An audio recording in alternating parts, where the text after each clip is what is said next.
Welcome everyone to a little discovery session about Kahoot. In the chat, Daniel added a file for like a getting started guide for faculty. So if you want to click on that real quick and save it, that will probably be super helpful for you. Kahoot, we just got licenses for Kahoot, the EDU version, which you'll see right here under my sign in.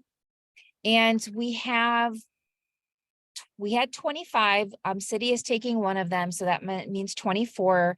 I think we already have 4 faculty members who have requested a license, and so we have some available. So if you are either with us today or you are watching this later on, okay, you can check with us to see if we have licenses available, and we have a very short application for that so we can keep track of who's applying for it. So what Kahoot is, it is sort of a gamified way of helping students learn. It started out as just kind of like a game, and then it's evolved, and I think Kahoot is continuing to evolve. They've added all kinds of things to the EDU version that I am just aware of this morning because we have never had an EDU account before. And so it's pretty cool. What I'm going to show you real quick is a sample Kahoot that I created this morning. This gives you an idea of what Kahoot sort of kind of looks like when you're a faculty member creating a Kahoot for your students. So what I created here is 3 simple questions about winter. So I just wanted to keep it as plain as possible. So I created these 3 questions. And what I'm going to do is create another question just so that you can see how I do it. But let's go home real quick so I can take you from the very, very beginning. So when you log into kahoot.edu and you're ready to start or create a game, you would click create, and it's going to ask you, what do you want to create? More than likely, you're just going to click a Kahoot like this. And here are some options that you can explore on your own time. I have never seen these in my life until today, this morning, because of the EDU account. So if you click on these, you can get some ideas of what you can do with Kahoot. For example, teaching with slides is something I didn't know Kahoot did. Apparently you can create slides, kind of like PowerPoint, using Kahoot. So you can click on these and explore at your own will. We only have a half an hour today. I'm not going to spend time digging into that. So when you click create a new Kahoot, this is exactly what you are going to see right here. It has a theme in the background of like a classroom, which is much too young for our audience. So you would give it a theme, and there are themes over here that you can explore and create themes. And then this is where you would add questions and answers. So I'm going to continue with adding sample questions for my winter one, just so that you can see. So when you give it a title, you have some options. So it asks you, what's the title? What's your description? Do you want to save it? Do you want to play a video while students are waiting? Do you want to play music while students are waiting? You can choose whatever you want. Let's go with funk.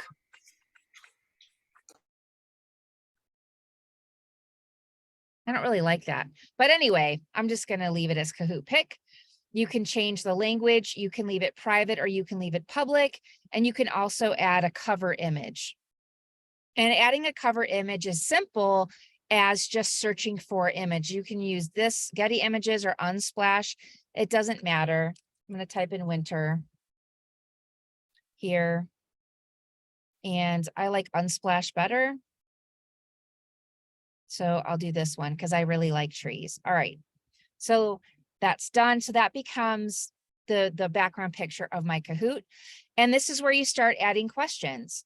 So if you click add question, it shows you the various types of questions that you have available. It's going to default to a quiz question, which is what you saw on the previous screen, but you can also have true or false. You can also have students type answers. Sliders is if you have a numbers type answer, like maybe how much medicine, how many mLs of a specific medicine that you would have to administer in certain circumstances, you can use slider. And so students would have to slide it, okay, to find the right answer. There's a puzzle. So it's like putting things, arranging things in a specific order. And then there's also quiz plus audio. And I'm not really sure how we'd use that at Rush, but I bet you can think of some ways, or the designers can think of some ways that you can have an audio clip and then have a question related to that specific audio clip. You can also do collections such as a poll, asking students to drop a pin somewhere, a word cloud, some open-ended stuff, and just some brainstorming. So all of these things can be added to your Kahoot. There's a lot of options, but I'm going to leave it on quiz. And I have a website that I was looking at to find some pretty cool questions about winter. And so I'm going to grab this one and copy and paste it, or you can just type your question. So let's just go here. Oops, I missed the letter I. Where does winter take place? And then this box right here is the image associated with your specific question. So because I'm talking about winter, I'm just going to pick a winter image, and then I need to add some answers. So what these shapes and colors indicate, when students are playing this game on their mobile devices, what they're going to see is the shape and the color on their device. So they'll have to look at the board, or they'll have to look at the Kahoot to see what are those answers associated with, and then they can pick the color. I don't think they have the words, do they, you guys? I can't remember, but I'm pretty sure it's just the color and the shape. Does anybody remember? Sorry, Angela, I was answering another email. What was the question? When you play Kahoot, when you're using your mobile device to play it, I'm pretty sure it just shows you the color and the shape. I don't think it has the actual answers, but my memory is, I don't remember. Well, when you're picking, it will show you the answer, and then you just choose whichever one you want. Right? It's a multiple choice, right? Right, but I'm saying, like, when you pull it up on your mobile device, I'm not sure it says the answers that are associated with each colors. I don't remember. Yeah, I don't know, honestly. I don't remember either. Well, you'd have to just play with it. When we test this one, yeah, we can do that.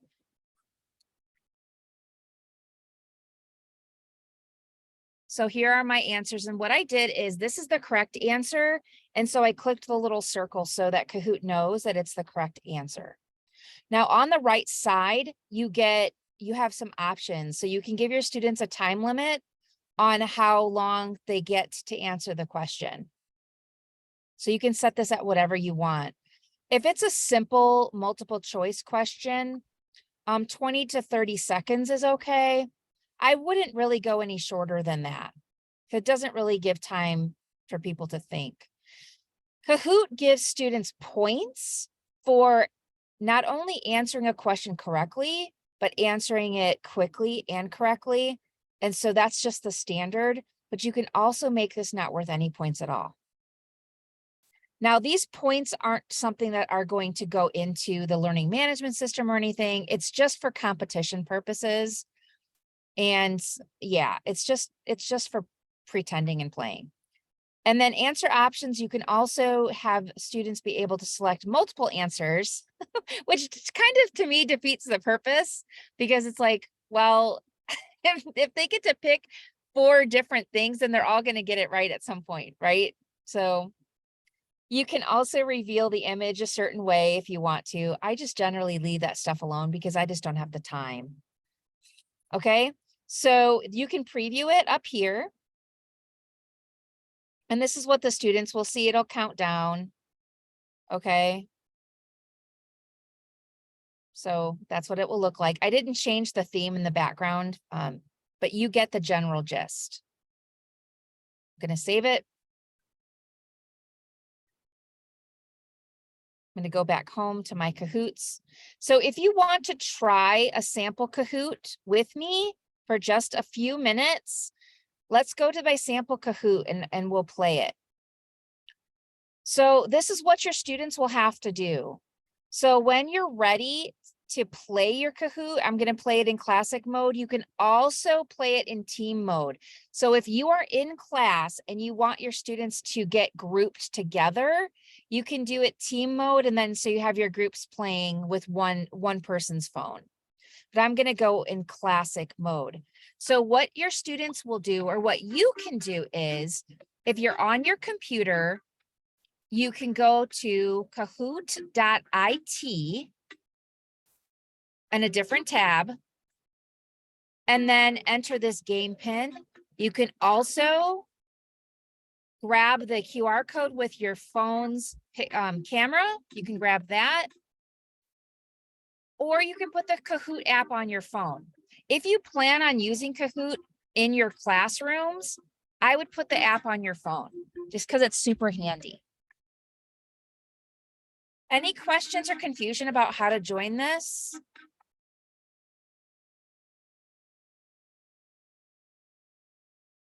So again, on your computer, you would open a new tab, go to kahoot.it, and then probably it will say join game, and you click on join game and enter this PIN number. 91358. Okay. And it's super easy to do with your phone with a QR code because it eliminates having to type in anything. Yeah, so if you have your camera or your phone handy, you can just take a picture of that and hop right into this game. So when you're presenting in class, you would have, this would pop up and your students would join. Okay, so I'm going to go ahead and start it since we only have 3 questions.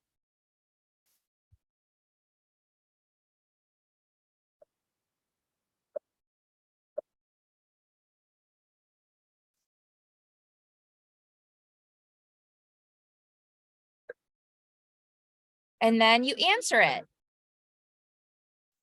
So you pick the one you want.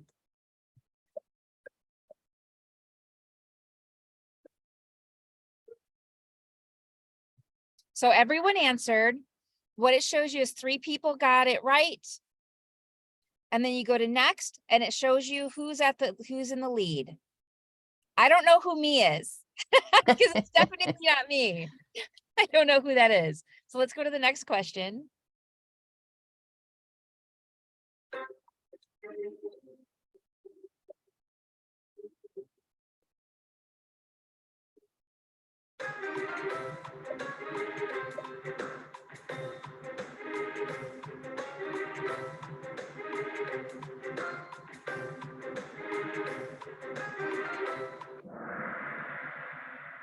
Okay.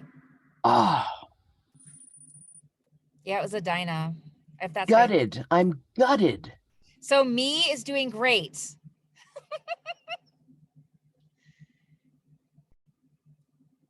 Turduckens, man. Turduckens. Where did that come from? Turkey, duck, and chicken.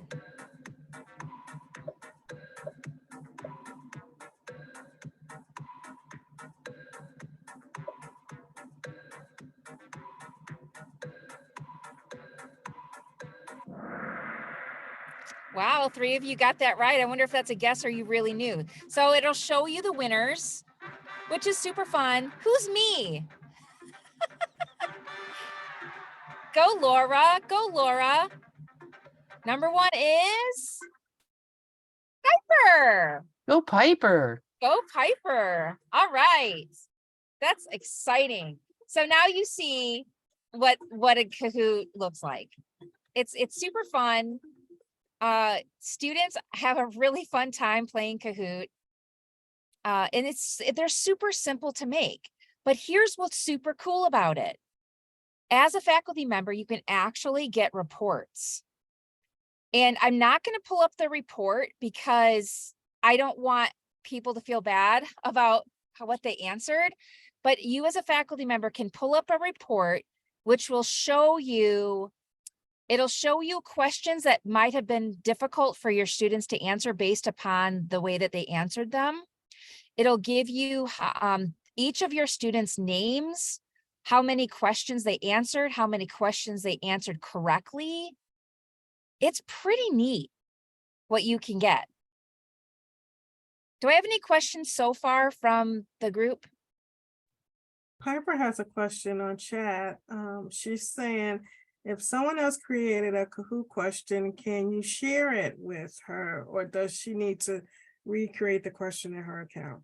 That's a good question. Daniel and I are going to figure this out, because I think what we can do is we can create groups. And in those groups, oh, I don't have my video on. I'm talking at the camera like I have my video on. I'm so sorry. That was an accident. Daniel and I can figure out how to create groups. So we might be able to create a group for each college. And so the faculty members who have licenses in those colleges, I think they can have access to what each other created. So I don't know the for sure answer yet. Daniel, do you know the for sure answer? If you click on home, Angela, I'm curious. What I thought is that along the left-hand column, you would see There's groups right two here. thumbnails. Yeah, so maybe it's showing up different for users, but Where a team communicates, share content, and play together. That's it. So you can have your personal space to save your work in, but you can also collaborate in a different location, which is, yeah. So I think as admins, we need to create those groups. Mm-hmm. And so we're going to have to figure this out just to make sure. Oh, we can create them under Rush University. Yeah. So that's what we'll do. We'll create some groups for different colleges or even different programs. If you want to share within a program, we can do that. And then you can find those groups and share. So what's also neat is you don't have to recreate the wheel. So if you noticed in home, I actually found an anatomy of the heart. It has 30 questions to it. And let's look what this is like. Oh, so it wants you to know which one is labeled C. So you can find Kahoots in your subject area. You don't have to recreate them. So if somebody has already created it and you can take it, here's what you do. So if we go to a library, can you give me and discover, I mean, a topic that one of you happens to teach?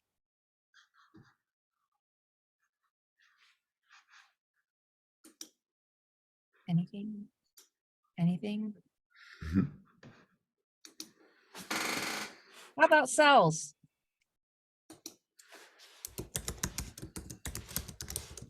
Come on, computer.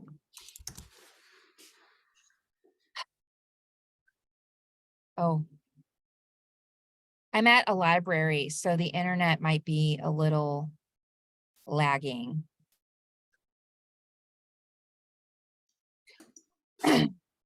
So come on. Dr. Reed said nutrition. Oh, that's a good one. Sure, when the internet's not wanting to play nice with me.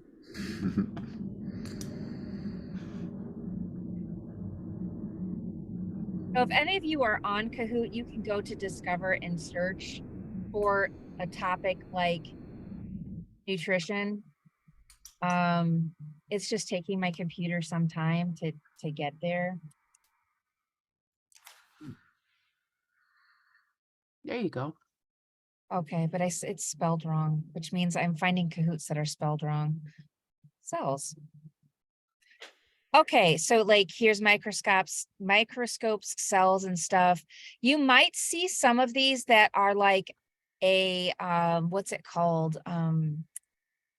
It's like a special Kahoot license, and only people with that special Kahoot license get them. So in case you see that, You'll be like, what's that? Well, we don't have access to those, but you'll have access to, oh, here it is. K Access Plus.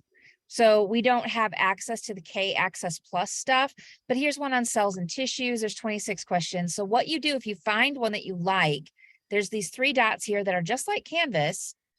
And what you can do is duplicate it. So if you click duplicate, it'll add it to your home. And then you can mess with it all you want. So you can change things if you want. And you don't have to, call it duplicate of, you can just call it cells and tissues, for example. And here you can change all of this information. Is that pretty cool? Pretty cool. So this is the simple overview of Kahoot. It's very fun. I think you can even use this for online classes to give your students practice. So you don't have to make it worth anything and you don't have to make it a competition. But if you wanted to make some Kahoots to give your students time to practice, especially topics that require memorization, it might be fun to create a Kahoot. Now, you can always come to an instructional designer to help you create your first Kahoot. If you're feeling nervous about it, if you're not very tech savvy and you want some help, just reach out to one of the designers and say, hey, I have a Kahoot license. Now what do I do? And we can also teach you how to get the Kahoot in your Canvas course. So you don't actually have to send the students out, okay? You can put the Kahoot, a link to the Kahoot in your course and have them play it. Any questions? Let me see. Oh, Dr. Reed was me. Yes. Hey, Angela, could you Yeah. up in the top right corner where it says switch to new view? Could you click on that for me? Okay. Okay, that's what was. So you'll see over in the left-hand side of the screen, there's the icon A, that's for your account. So that's your private space. Uh-huh. And then when you click on the rush icon below, and you can hit quit there.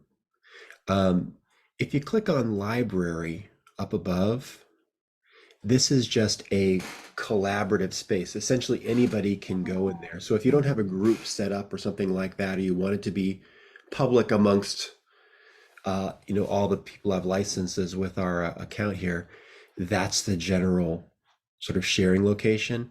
But as you said earlier, if you want to create a location to collaborate with a select group of people, as you said, you would create a group and then you would invite people to that group.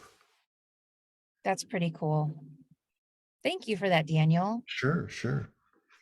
All right. If any of you in this group do not have the link to request a Kahoot license, reach out to us in City, or you can look in the email invitation that was sent via Outlook, because that link is also in there to be able to get a license. Do you think this would be fun to play with your students? Yes. Yeah, I have to say that I've seen it in use in multiple classrooms, like even when they were in the active learning classrooms, and students really did get into it. Because let's face it, friendly competition is a great motivator. It is. It is a really good motivator. And it's great to also do this as teams, because Mhm. if you happen to have students who have any type of learning issues, okay, who think a little bit slower than other people do, putting them in groups is a bit of a safer space than having them work individually, especially if you're doing it as a competition. So it's just something to think about. All right. Well, thank you for joining us for this super short workshop on Kahoot. And if you need any more information, you know where to find us. Thanks for Thank you, Angela. today. Thank Thanks, you. Angela. Take care. Thanks. Take guys. care.